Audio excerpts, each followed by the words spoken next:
बिना पतवार के नाव हो गई है झारखंड कांग्रेस। संगठन को अपनी मर्जी से चला रहे हैं गिनती के नेता।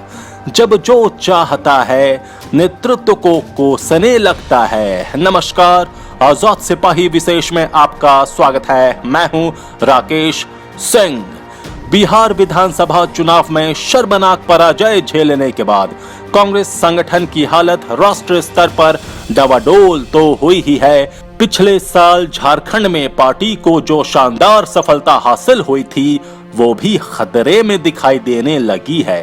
पिछले एक साल में झारखंड कांग्रेस बिना पतवार के नाव जैसी हो गई है, जिसका न कोई कप्तान है और न ही कोई दिशा।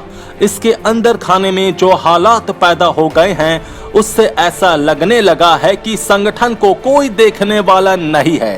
पहली बार झारखंड में पूर्ण बहुमत की गैर भाजपा सरकार की सहयोगी होने के नाते झारखंड की राजनीतिक स्थिरता बनाए रखने में कांग्रेस की महत्वपूर्ण भूमिका है।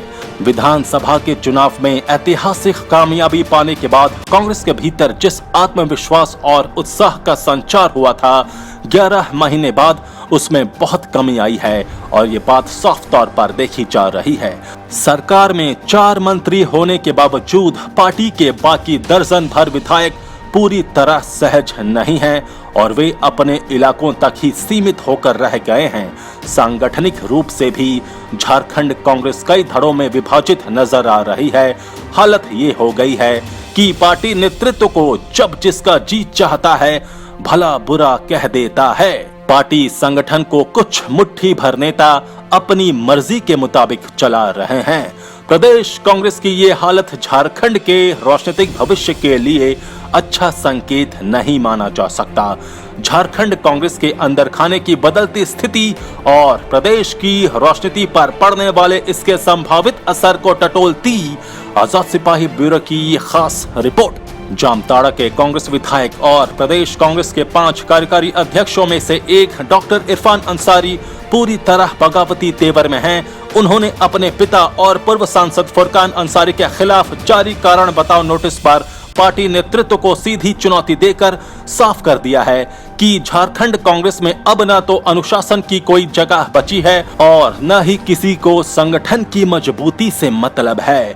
पिछले साल लोकसभा चुनाव के बाद जब तत्कालीन प्रदेश अध्यक्ष डॉक्टर अजय कुमार ने आलाकमान को पत्र लिखकर पार्टी की प्रदेश इकाई में व्याप्त इस बीमारी के बारे में बताया था, तब डॉक्टर अंसारी समेत कई नेताओं ने उन्हें आड़े हाथों लिया था। लेकिन अब उनकी कही गई बात पूरी तरह सही साबित हो रही है। पिछले साल दिसंबर में विधानसभा चुनाव में जब कांग्रेस ने झारखंड में अब तक का सर्वश्रेष्ठ प्रदर्शन करते हुए 16 सीटों पर जीत हासिल की थी, तब कहा जाने लगा था कि पार्टी अपने सुनहरे दिन की ओर लौट रही है। उस जीत ने लोकसभा चुनाव में पार्टी के खराब प्रदर्शन के दर्द को भुला दिया था। विधानसभा चुनाव में 31 सीटों पर चुनाव लड़कर 16 सीटें जीतकर कांग्रेस ने न केवल गठबंधन के दूसरे सबसे बड़े सहयोगी का स्थान बरकरार रखा, बल्कि सरकार में लगभग बराबर की साझेदार भी बनी। पार्टी के 4 विधायक मंत्री बने और जोर शोर से नई सरकार ने काम शुरू किया। शुरुआत में पार्टी के विधायकों में भी काम के प्रति जबरदस्त उत्साह था, लेकिन समय बीतने के साथ ही ये उत्साह ठंडा पड़ता दिख रहा है। झारखंड कांग्रेस की अंदरूनी स्थिति ठीक नहीं है। जिन नेताओं और कार्यकर्ताओं ने विधानसभा चुनाव में अपना सब कुछ झोंक दिया और पार्टी की जीत के लिए दिन रात एक कर दिया, अब उनकी ही अनदेखी से स्थिति विस्फोटक मोड़ पर पहुंचती जा रही है। यहाँ तक कि पार्टी के विधायकों को भी समझ में नहीं आ रहा है कि वे क्या करें और किधर जाएं। हालत ये हो गई है कि पार्टी को कुछ गिने चुने नेता अपने इशारों पर चला रहे हैं। यहाँ तक कि 4 में से 2 कार्यकारी अध्यक्षों की भी कोई भूमिका नहीं रह गई है। पिछले 1 साल से पार्टी ने अपना कोई कार्यक्रम नहीं किया है। केंद्र स्तर से जो कार्यक्रम तय होता है उसे भी महज औपचारिकता के लिए पूरा कर दिया जाता है। कई बार तो पार्टी के मंत्री भी उसमें शामिल होने की जरूरत महसूस नहीं करते। संगठन का काम पूरी तरह रुका पड़ा है। संगठन की कमजोरी का ही परिणाम है कि डॉक्टर इरफान अंसारी जैसे विधायक भी पार्टी नेतृत्व को सार्वजनिक रूप से कटघरे में खड़ा कर देते हैं। पार्टी के प्रदेश प्रभारी और दूसरे नेताओं पर सीधे सीधे आरोप लगा देते हैं। कांग्रेस के कई पुराने नेता पूरी तरह हाशिए पर चले गए हैं। वैसे प्रदेश कांग्रेस अध्यक्ष के रूप में डॉक्टर रामेश्वर उरांव की सांगठनिक क्षमता और राजनीतिक कौशल पर कतई सवाल खड़ा नहीं किया जा सकता, लेकिन वित्त मंत्री रहते हुए अपना पूरा ध्यान संगठन पर लगा पाना उनके लिए वाकई मुश्किल भरा है। इसके बावजूद उन्होंने अब तक पार्टी को कम से कम धरातल पर ही सही एकजुट रखने में सफलता हासिल की है, जो प्रशंसनीय है। लेकिन इस तरह की जुगाड़ वाली व्यवस्था से पार्टी नहीं चल सकती। कांग्रेस के कम से कम आधा दर्जन ऐसे विधायक हैं जो सार्वजनिक तौर पर कुछ तो नहीं कहते, लेकिन निजी बातचीत में उनकी पीड़ा साफ सुनाई देती है। इन विधायकों की तकलीफ ये है कि उनकी बातों को सुनने वाला कोई नहीं है। ये विधायक कहते हैं कि वे किसी धड़े में नहीं हैं, इसलिए उनकी लगातार उपेक्षा हो रही है।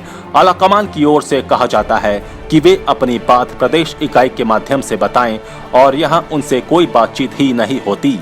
ऐसे में ये विधायक अपने इलाके तक सिमट कर रह गए हैं। विधायकों की शिकायत ये भी है कि झारखंड के बारे में कोई भी फैसला बिना उनके मशवरे के ले लिया जाता है, जिससे उनकी स्थिति कमजोर होती है और उन्हें अपनी ऊर्जा आलाकमान के फैसले का औचित्य सिद्ध करने में ही खर्च करनी पड़ती है। पार्टी के कई नेता सवाल उठाते हैं कि पिछले 3 साल से प्रदेश कमेटी का ही गठन नहीं हुआ है, तो एक संगठन के रूप में कांग्रेस की गाड़ी कैसे आगे बढ़ सकती है। जाहिर है कांग्रेस के भीतर की ये स्थिति झारखंड के राजनीतिक भविष्य के लिए भी खतरनाक है, क्योंकि ये पार्टी सरकार में साझीदार है और इसके भीतर का असंतोष का असर सरकार की सेहत पर भी पड़ना स्वाभाविक है। ऐसे में झारखंड कांग्रेस को एक ऐसे ओवरवेलिंग की जरूरत है जो इसे पिछले साल के अक्टूबर-नवंबर की स्थिति में पहुंचा सके, जिसमें पार्टी का हर एक नेता और कार्यकर्ता एकजुट होकर चुनाव जीतने के संकल्प के साथ मैदान में था। विधानसभा चुनाव में कांग्रेस को 13.88% मत मिले थे, जो 2014 के विधानसभा चुनाव के मुकाबले करीब 3.25% अधिक थे। इस शानदार वोट शेयर को बरकरार रखने के लिए पार्टी को अभी से ही काम में जुटना होगा। कांग्रेस आलाकमान जितनी जल्दी ये बात समझ ले, स्थिति उतनी ही अनुकूल होगी। अन्यथा झारखंड में भी किसी अनहोनी की आशंका से इनकार नहीं किया जा सकता है। वैसे भी झारखंड की 5वीं विधानसभा में पार्टी के कई ऐसे विधायक हैं जो पहली बार विधायक बने, उनके भीतर काम करने का जज्बा है और पार्टी को उन्हें आगे बढ़ाने के लिए हर संभव कदम उठाना चाहिए। आजाद सिपाही के विशेष में अभी इतना ही। खबरों की और भी अधिक जानकारी के लिए आप पढ़ते रहिए अपना लोकप्रिय दैनिक अखबार आजाद सिपाही। आप हमारे इस YouTube चैनल को जरूर सब्सक्राइब करें। आप हमारे Facebook पेज को भी जरूर लाइक करें। जुड़े रहिए आजाद सिपाही के साथ। धन्यवाद।